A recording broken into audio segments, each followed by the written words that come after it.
You're listening to the Future Tech Health Podcast with Richard Jacobs. Until I reached age 40, I never realized the obvious, that we all have medical issues, or we at least have a family member or close relation that had, has, or will have them in the future. Medicine and biological systems are the final frontier. Until we've conquered death, figured out how life began, cured cancer, and understood our purpose in the universe, there's a heck of a lot to talk about when it comes to our health. Future Tech Health means I'll be covering futuristic topics that are actually already in clinical trials, or even starting to appear on shelves or by prescription, or available for your own use. We dive deep into stem cells, CRISPR-Cas9, the science of sleep, epigenetics, medical testing, cancer, ketogenic diets, stem cells, aging, regenerative medicine, and more. My goal for you, the listener, is to learn from these podcasts. You may very well learn something that may change the course of your life for the better, steer you towards a new career, or give you insight into addressing a serious medical problem. Remember, however, this podcast and its content is informational in nature only. No medical, tax, legal, financial, or psychological advice is being given.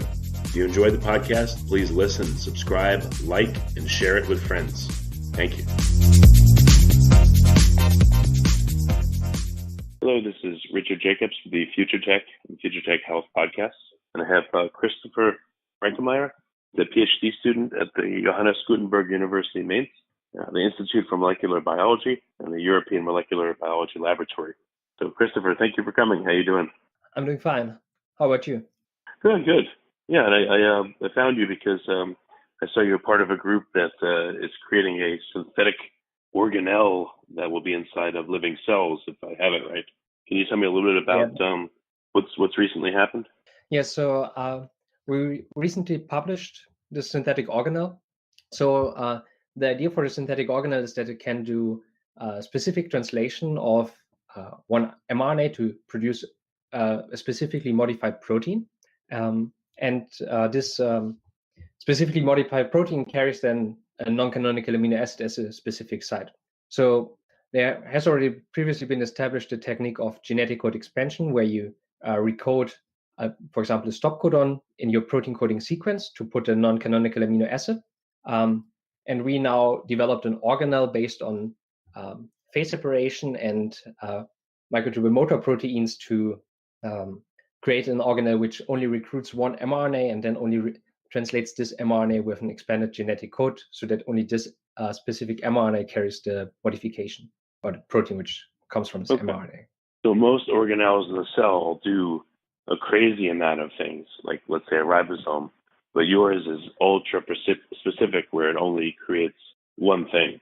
Is that right? Yeah, that's right. So our organelle only creates this one protein basically. So to do this, so one concept we rely heavily on is the concept of phase separation, which has in recent years gotten a lot of attention in cell biology because there are a lot of membraneless organelles which organize things. So maybe all the traditional organelles you think of, like mitochondria or the nucleus, they are all membrane encapsulated.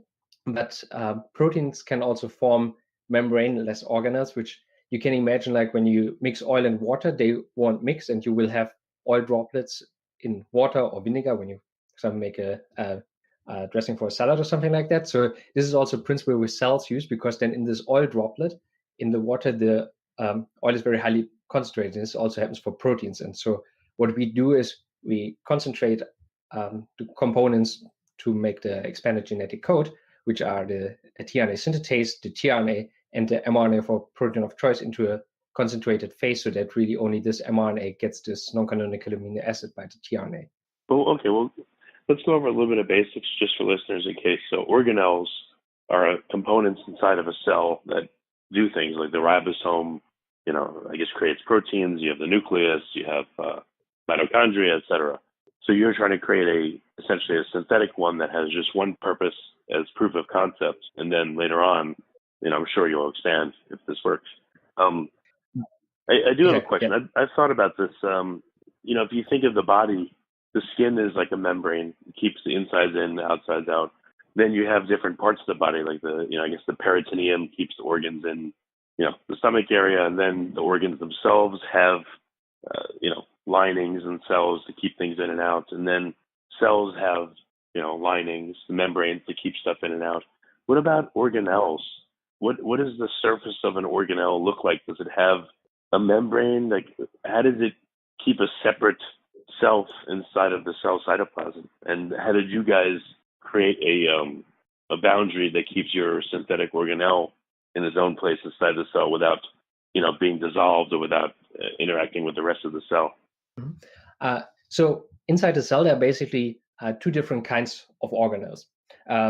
One are, again, like a cell encapsulated in a membrane. So these are the more classical organelles, like mitochondria have a membrane, or also the Golgi apparatus, which modifies proteins. They all have a membrane, and they have things concentrated inside of the membrane, but they always need the transport machinery.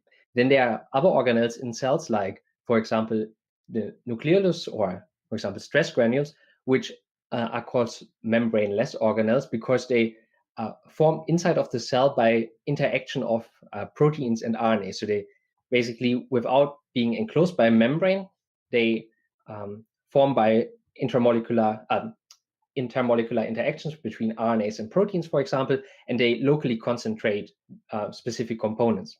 And they dynamically exchange with the surrounding cytoplasm because they are not surrounded by a membrane. So basically everything which is in the cytoplasm has potentially access to this, but the different affinities between proteins and RNAs determine how concentrated components are inside of these membraneless organelles.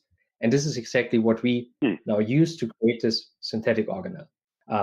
So in the non-membrane organelles, how do they stay fixed in the cell, or do they migrate throughout the cell? Like, when I think of the cell nucleus, I don't think of it. I think of it just sitting in the center, but does it migrate?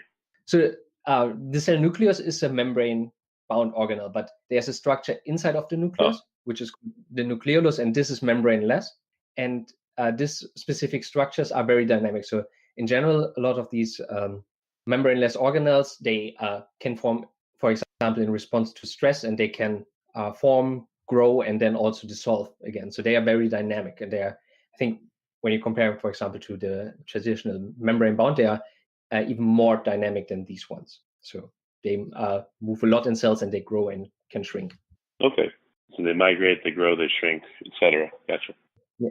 So the synthetic organelle that you made, you told me a little bit about what it does. It was pretty technical, but what is the point? What are you trying to do? What mechanism or pathway within the cell, or what role or what function does this organelle serve? So the purpose of our organelle is to put really specific modifications into proteins.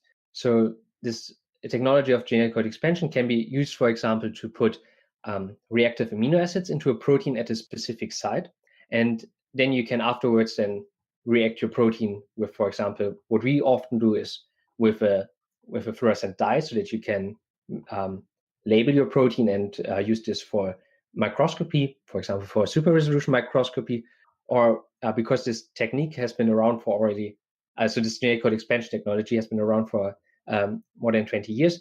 There are a lot of different amino acids which can be put into a protein. And with this, you can, for example, get photo control of a protein, and you can just then activate a protein when you shine light on it, or something like that, or put specific post-translated modifications. So these are like 3 common applications of this technology.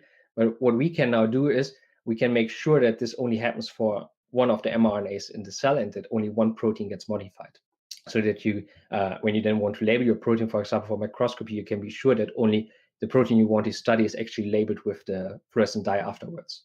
But why do this inside a cell? Why not just make like a cell-sized organelle that can do this and just, put it in the body itself? Why do it inside of a cell?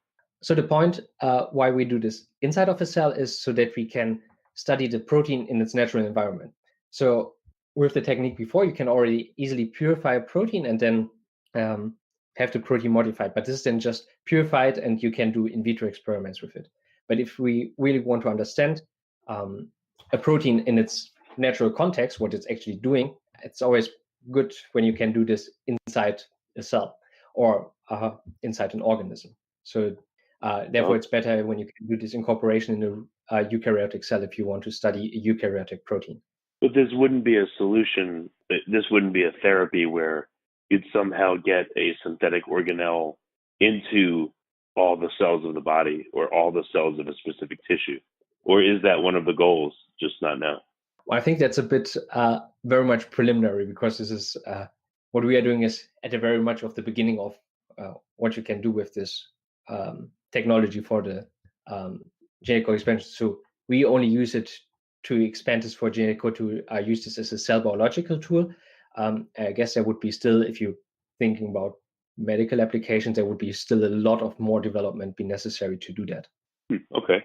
So you've run this experiment, and has it worked? And what have you observed from running it, if so? So what we observed is when we actually combine these two components, one is the phase separating component, and one is a microtubule motor protein, which moves along microtubules, that we actually really are able to, inside cells, form these big synthetic organelles, and that these synthetic organelles can still perform the very complex task of translating a protein. And this also with the expanded genetic code, so that you basically then have still your housekeeping proteins are translated with the normal genetic code of the 20 amino acids, and only your protein of interest is basically translated with a second genetic code, which has then the non-canonical amino acid on top and can then be specifically modified. And this, to our surprise, works actually surprisingly well. So we get between like the around like 10-fold selectivity in our organelle, although it's membraneless and can still exchange with the surrounding cytoplasm, and we still get a relatively high efficiency and selectivity for the protein we want to produce. And this works for a bunch of different proteins. And how do you get this this stuff into the cell? Do you have to inject it, or you found a way for the cell to naturally engulf it and take it in? So we work with tissue culture cell lines, and we just use transient transfection with plasmid DNA, and then the cell produces the proteins which form the organelle itself, and also does all the other steps. So we can just so these transient transfections, you just put your plasmid, and then you put a chemical reagent on this, and then it's just taken up by the cells. Interesting. So it's taken up by the cells. So you observe it go through the cell membrane, migrate to somewhere inside the cell, and then start working? Yeah, so because we just put plasmid DNA, it's then transcribed and translated by the cell, and the cell makes all the proteins which we need to form the organelle. So this is, in molecular biology, is a relatively standard tool to do these transient transfections, where you just basically express a protein inside the mammalian cells using a plasmid for this. Okay. So again, what have you observed by observing this functionality inside the cell? Anything different from what you expected, or is there really no difference? Well, in terms of, because our experiments are usually are relatively short term, so we didn't see something like toxicity or unhealthy effects on the cells so far. For this, you would need probably like a longer stable expression of this, but this is for the genetic code expansion field always a bit difficult to achieve. So in our short term of the experiment, the cells look healthy, and we are able to do this selective expression of the protein we want to express. Okay. So what would be the next stage in this experiment now that you've done this? What where do you go from here? So the next stage is to actually further optimize this. So this is now the first step, where we showed that we can get selective expression. But what we use so far is, for example, we use big phase separating proteins, which are also naturally occurring in cells, and they are involved probably when you express them for long term. They might not be that healthy, because they are also involved in some neurodegenerative diseases like ALS, for example. So what we try now is to minimize our phase separating system, so that this is really develops into a really healthy organelle structure in the cell, so that ideally at some point you can just use it as a add-on organelle, which is completely healthy for the cell, and you can just use this organelle to express whatever protein you want with a second genetic code, so that you get special proteins produced in your cell. Okay. What has this given you an understanding of how the other organelles inside the cell work, or any insights into how DNA is transcribed, or how proteins are made, or what are some ancillary learnings that you've gotten that maybe you didn't anticipate? Well, I think definitely for the phase separation field, this is one of the first papers which showed that you can actually design an organelle which can do a really complex task. So when you imagine translation, this is for your cells one of the most complex things they have to do. So you need hundreds of different molecules to work together to actually produce a protein, which includes different tRNAs, the ribosomes, a bunch of translation factors, and that you can actually synthetically put this into an organelle, which then does something more with this translation machinery, was actually for us quite surprising, because when you think of this, we just put 5 components into the cell, we get this organelle, and then we can actually really recruit all the other components to make a full functional protein biomolecule. And I think this is also, so this organelle, we now use this for genetic expansion, but conceptually, the principle that you can in a membraneless compartment concentrate factors can also be used for a lot of other stuff, which you can think of, like where you maybe want to treat RNAs differently, or you want to perform enzymatic reactions more efficiently. They can all potentially benefit from designing a synthetic organelle where you can then have a synthetic like reaction reactor in your cell to perform a certain task you're interested in more efficiently. Okay, very interesting. So what's ahead for the next 6 months or a year with the work, or is it going to be years before you really are at a point where you think you understand what's going on inside the cell a lot more? So I guess for this at the moment we are still actually, as I already mentioned, we are surprised that this with the simple components actually works that well. So we are obviously working on improving this further to get a really the most healthy system we can think of, and also which would obviously be also for us be very good is when we with this can get a really good cell line which does this all the time, and not only when you transiently transfect this to make this stable. But this is at the moment still turns out to be not working that well. So this is something we need to further work on so that we can have a cell line which can do this orthogonal translation permanently. Oh, so your goal would be to have a permanent structure inside of what's okay? Well, I'm assuming what your goals are. What's your big ambitious goal for doing this? What do you hope that would happen? What would be ideal? So what I would hope what would happen would be that this organelle which we have at the moment can be long-term be stable in the cell, be constantly this orthogonally translating organelle, so that you have one space in the cell where you can basically operate a second genetic code which is distinct from the normal genetic code. So your cell can still perform everything with the normal genetic code which it needs to survive and to be happy, and you have then just an add-on organelle where you can then produce special proteins with special functionalities so that you can modify your protein however you want. Okay, very good. So what's the best way for people to learn more and to get in touch with questions, or to request papers or submit papers, etc.? How do they interact with you? So the best way to reach us is either over the webpage of my group, which of the group which I'm in, which is at the Lemke Lab. So either Google the Lemke Lab in Heidelberg, or go over the website of the institute, which is the EMBL Heidelberg, so embl.de. And when you go over research, you can then find the Lemke Lab, and that's the best way to get in touch with us, and also find our recent publications to this. Well, very good. Well, I appreciate you coming on the podcast. Thanks for talking about this. It's kind of crazy avant-garde stuff, but very, very interesting. Thanks a lot. It was really interesting.